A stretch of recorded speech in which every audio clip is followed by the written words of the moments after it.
पागलों की तरह भाग रहा था। वो बहुत डरा हुआ था। पूरा शहर उसको मारने के लिए उसके पीछे पड़ा था। यहाँ तक कि प्राइवेट कार्स के ड्राइवर्स भी सिर्फ उसी को मारने के लिए उतर आए थे। बड़ी मुश्किल से वो एक गरीब औरत के घर पहुँचता है। औरत कहती है, तुम यहाँ क्या कर रहे हो? वो आदमी चाकू निकालता है और कहता है, अगर एक लफ्ज भी मुंह से निकाला तो तेरी आंखें निकाल के उसे गोटियां खेलूंगा, बस चुप रहना। थोड़ी देर बाद जैसे ही औरत को मौका मिलता है, वो एक नेल गन निकाल के उसे मार देती है और 2 आराम से लात भी मारती है, ये चेक करने के लिए कि सच में मर गया है या नहीं। तभी अचानक कुछ लोग वेपन्स लेकर अंदर आते हैं। जब वे आदमी को मरा हुआ देखते हैं तो उन्हें दुख होता है कि औरत ने उसे पहले ही मार डाला। फिर औरत मरे हुए आदमी का एक कार्ड उठाती है और अपने बेटे से कहती है, आखिरकार हम अमीर बनने वाले हैं। वो कार्ड तोड़ती है और कुछ ही मिनटों में पुलिस अंदर घुस आती है। साथ में एक रियलिटी शो की टीम होती है और अनाउंस होता है कि वो औरत $22 मिलियन जीत गई है। फिर पता चलता है कि ये एक गेम है जिसमें लाखों लोग हिस्सा लेते हैं। हर दिन एक रैंडम आदमी चुना जाता है पैसा जीतने के लिए। अगर सूरज डूबने से पहले कोई उस आदमी को मार दे तो इनाम मारने वाले को मिलेगा, और अगर कोई नहीं मार सका तो इनाम उसी आदमी का रहेगा। लेकिन शर्त ये है कि कोई आग वाली हथियार जैसे पिस्टल या राइफल यूज नहीं कर सकता। उसी दिन हमें एक लड़की दिखाई देती है जिसका नाम है कैटी। एक नाकाम एक्ट्रेस किस्मत आजमाने लॉस एंजलिस आई है ऑडिशंस के लिए। उसके साथ बैठी औरत कहती है, तुम बड़ी मासूम लगती हो, अपना ख्याल रखना बेटा, यहाँ लोग चोर हैं। कैटी कहती है, शुक्रिया नसीहत का, आप बहुत अच्छी लेडी हैं। औरत उसका हाथ पकड़ती है और कहती है, ऐसा मत कहो, तुम मेरी बेटी जैसी हो। चलो अब मैं यहाँ उतरती हूँ, गुड बाय। थोड़ी देर बाद कैटी जब अपनी कलाई देखती है तो वह शॉक हो जाती है कि उस औरत ने उसकी घड़ी चोरी कर ली। कहती है वो औरत चोर है। वह अपने ऑनलाइन बुक किए हुए कमरे में पहुंचती है। कमरे को देखकर वह परेशान हो जाती है क्योंकि जो कमरा मोबाइल पर उसने देखा था वह तो बिल्कुल अलग निकला। कमरे की मालकिन कहती है, हम अलग अलग फोटोज का इस्तेमाल करते हैं ताकि ग्राहक को फंसा सके। जैसे ही कैटी बेड पर बैठती है तो बेड नीचे गिर जाता है, लेकिन वो मजबूर थी क्योंकि इस कमरे का किराया सस्ता था। उसके बाद एला का मंगेतर आता है और एला से कहता है, देखा कल का इवेंट, कल लॉटरी का इनाम होगा $600 मिलियन। ये सुनकर कैटी हैरान हो जाती है कि ये कैसा मुकाबला है। उसके बाद वो कहती है, मेरा दिमाग मत खाओ, कमरे की चाबी दो, मुझे सोना है। वो लोग चाबी देते हैं और कैटी जाके सो जाती है। अगले दिन सुबह कैटी उठती है तो चेहरे पे पानी टपक रहा होता है। जब वह छत की तरफ देखती है तो पता चलता है कि ऊपर वाले पड़ोसी का वॉशरूम है और जिन कपड़ों में ऑडिशन देना था वो भी खराब हो गए। वो एला को कॉल करती है, ये क्या बकवास है, उठती हूँ तो लोग मेरे ऊपर पेशाब कर रहे होते हैं, कपड़े भी खराब हो गए। एला कहती है, परेशान मत हो, मेरे कपड़े पहन लो, कमरे की अलमारी में रखे हैं। कैटी सच में वही करती है और ऑडिशन के लिए निकल जाती है। अब सिर्फ आधा घंटा रह गया है ऑडिशन के लिए। जैसे ही वो ऑडिशन वाली जगह में एंटर होती है, वो देखती है कि वहाँ और भी लड़कियां ऑडिशन देने आई हैं।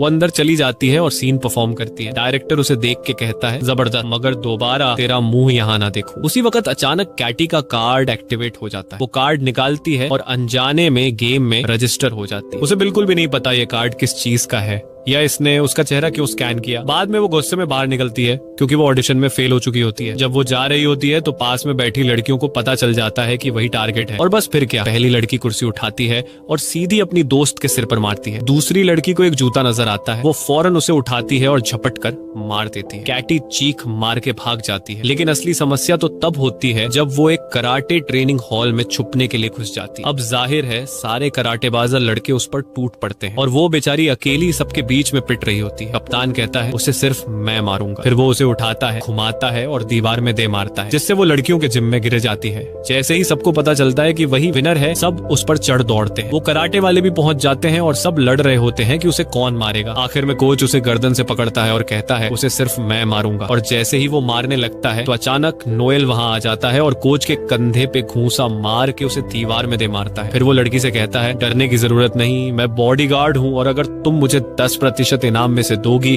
तो मैं तुम्हें बचा लूंगा। उसने कहा, ठीक है भाई, तुम्हें पूरा इनाम भी दे दूंगी, बस बचा लो। नोएल उसे अपनी कमर से बेल्ट के जरिए बांध लेता है ताकि उसे बचा सके। फिर वह सारे दुश्मनों को मार गिराता है। तब एक कमजोर सा लड़का आता है। नोएल उसे कहता है, देख, अगर मैंने तुझे मारा तो मुझे ही तरस आ जाएगा, 3 तक गिनती करूंगा, अगर नहीं भागा तो तू गया। वह लड़का तुरंत बोला, अरे सर, सलाम है आपको, और भाग जाता है। फिर वह दोनों बिल्डिंग से निकलते हैं और पता चलता है कि हर 15 मिनट बाद एक ड्रोन उसे ट्रैक कर रहा है ताकि बाकी प्लेयर्स को उसका लोकेशन मिलता रहे। उन्हें एक गाड़ी मिलती है, वह उसे लेकर वहां से फरार हो जाते हैं। लड़की नोएल से कहती है, ये कैसी गेम है जिसमें लोग मुझे मारने के पीछे पड़े हैं, मुझे इस गेम से निकलना है, कोई ना कोई हल निकालो। नोएल कहता है, हल सिर्फ एक है, तुम्हें शहर के लोगों से बचना होगा, अगर तुम निकलोगी तो मैं भी अपने 10% से हाथ धो बैठूंगा। लेकिन फिर उसे शक होता है कि नोएल शायद उसे मार दे और खुद इनाम ले ले। लिए। पूरा शहर उनके पीछे होता है। वो दोनों सेफ्टी हेलमेट पहन लेते हैं। तभी अचानक गाड़ी में एक लड़की घुस जाती है। वो चाकू निकालती है और उसे मारने की कोशिश करती है। नोएल कहता है तुम गाड़ी चलाओ, मैं इसे देखता हूँ। फिर लड़की के सर को जोर से पकड़ता है। नोएल उसे एक जोरदार लात मार के गाड़ी से बाहर फेंक देता है, लेकिन आगे चलकर गाड़ी खराब हो जाती है और लड़की नीचे उतरती है और भागने लगती है। नोएल उसे पकड़ लेता है। वो कहती है सच सच बताओ,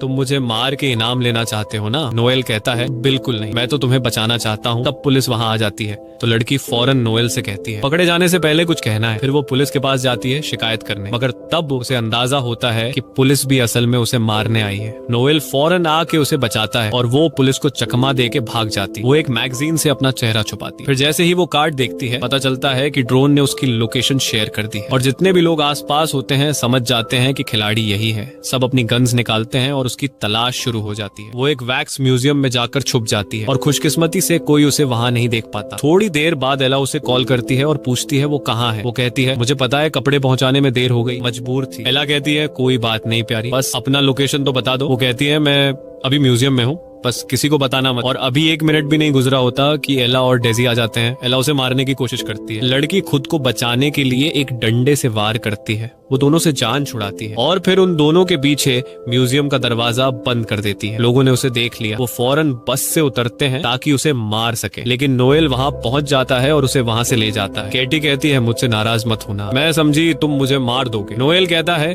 अब ये नाराजगी का वक्त नहीं, 3 मिनट बाद ड्रोन फिर से लोकेशन देगा, सब नीचे आ जाएंगे। कैटी कहती है कि हमें कोई बम प्रूफ पनाहगाह चाहिए जहाँ हम छुप सके। नोएल कहता है मिल गई। वो लोग एक बंदे जैक के पास जाते हैं जिसके पास अपने घर में एक सीक्रेट शेल्टर होता है, लेकिन जैक समझता है कि ये लोग चोर हैं और घर लूटने आए हैं। नोएल उसे समझाता है भाई चोर दरवाजे से आते हैं क्या? इतने में पीछे से एक बस आ जाती है जो लोगों से भरी होती है। टाइम कम होता है तो वो लोग जैक को धमकी देकर अंदर घुस जाते हैं। उसे शेल्टर का पासवर्ड मांगते हैं और जैसे ही वो अंदर जाते हैं लोग घर पर हमला कर देते हैं। तो कैटी जैक को तीर मार देती है ताकि वो बेहोश हो जाए और किसी को पासवर्ड न बता सके। और अब नोएल और कैटी आपस में बात करने लगते हैं। कैटी अपनी नाकाम एक्टिंग की कहानी सुनाती है और कहती है कि अब मेरा कोई भविष्य नहीं। फिर वो नोएल से पूछती है कि तुम हमारी मदद क्यों कर रहे हो? नोएल कहता है कि मेरे लिए सबसे अहम है लोगों की जान बचाना, पैसे मेरे लिए कुछ मायने नहीं रखते। इतने में एला और डीजी भी वहाँ पहुंच चुके होते हैं। एला जैक को उठाती है और मारने लगती है ताकि वो होश में आए। फिर उसे उठाकर स्विमिंग पूल में फेंक देती है। वो होश में आ जाता है और एला उससे पासवर्ड ले लेती है। नोएल और कैटी अंदर बहुत डर जाते हैं। नोएल एक दोस्त को कॉल करता है और कहता है कि इन सब लोगों के मोबाइल हैक करके उड़ा दो। दोस्त वाकई फोन्स को हैक करता है और ब्लास्ट कर देता है। सब जख्मी हो जाते हैं। ये मौका देखकर नोएल और कैटी वहाँ से निकल जाते हैं, लेकिन नोएल देखता है कि एक आदमी जल रहा है। वो पानी डालता है और अपने पैर से आग बुझाने की कोशिश करता है। वो आदमी कहता है कि भाई आराम से, मेरी टांग तोड़ दी तुमने। बाहर निकलते ही उनका सामना एक बख्तरबंद गाड़ी और ट्रेन गार्ड्स से होता है। गार्ड्स कहते हैं कि कैटी हमारे साथ चलो वरना हम तुम्हारी लाश ही ले जाएंगे। कैटी कहती है कि ठीक है, लेकिन मेरा बॉडीगार्ड भी साथ जाएगा। गार्ड्स वहां जाते हैं और वो सब गाड़ी में बैठ जाते हैं। कैटी कंफ्यूज रहती है कि आखिर वो लोग जा कहाँ रहे हैं। गाड़ी उन्हें एक एजेंसी के हेडक्वार्टर ले जाती है, जहाँ उनकी मुलाकात लुइस से होती है जो एजेंसी का लीडर है। लुइस कहता है कि मैं हैरान हूँ कि तुम अब तक जिंदा कैसे हो। अक्सर लोग तो 15 मिनट में मर जाते हैं, लेकिन तुम सेफ हो। यहाँ तुम्हारी हिफाजत मेरी जिम्मेदारी है, लेकिन मुझे इनाम का 30% चाहिए। कैटी उसकी बात मान लेती है। फिर वे सब मेडिकल चेकअप के लिए क्लिनिक जाते हैं ताकि अपने जख्मों का इलाज करवा सके। इस दौरान कैटी नोएल को अपनी कहानी सुनाती है। वो कहती है मेरे पापा ने मुझे छोड़ दिया, मम्मी बीमार है, तभी से मैं कोई भी काम करती हूँ ताकि इलाज के पैसे जमा कर सकूं। मैं यहाँ सिर्फ ऑडिशन देने आई थी, लेकिन वो भी फेल हो गया। नोएल कहता है मैं एक वक्त फौजी था और लुइस जो अभी बाहर है वो मेरी टीम में था। एक बार मैंने एक मिशन से इनकार कर दिया जिसकी वजह से पूरी टीम मर गई, बस लुइस बचा और तभी से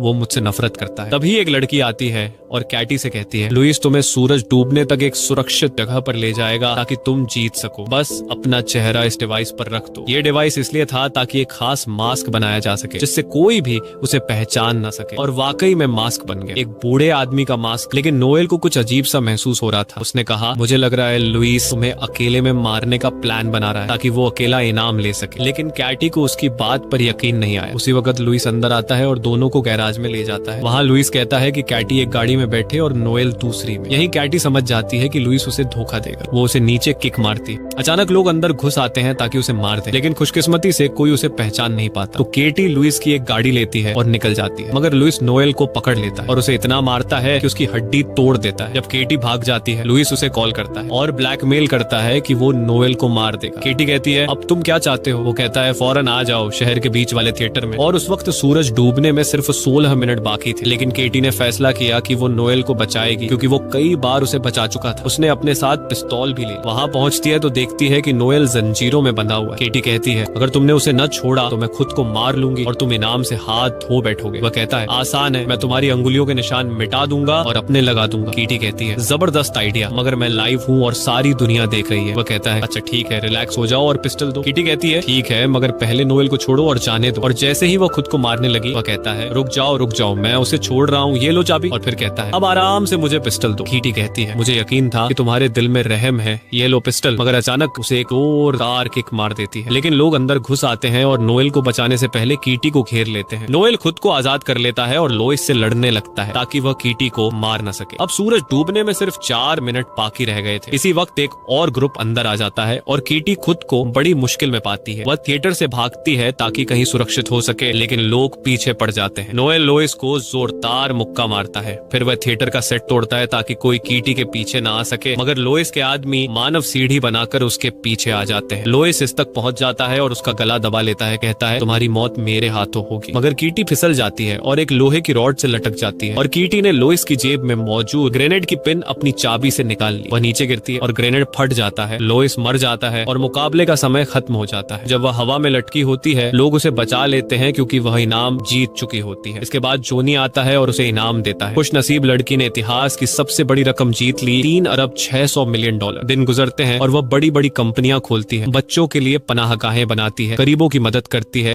और सबसे खूबसूरत बात उसने नोएल से शादी कर ली और उसके साथ खुशहाल जिंदगी बिताने लगी।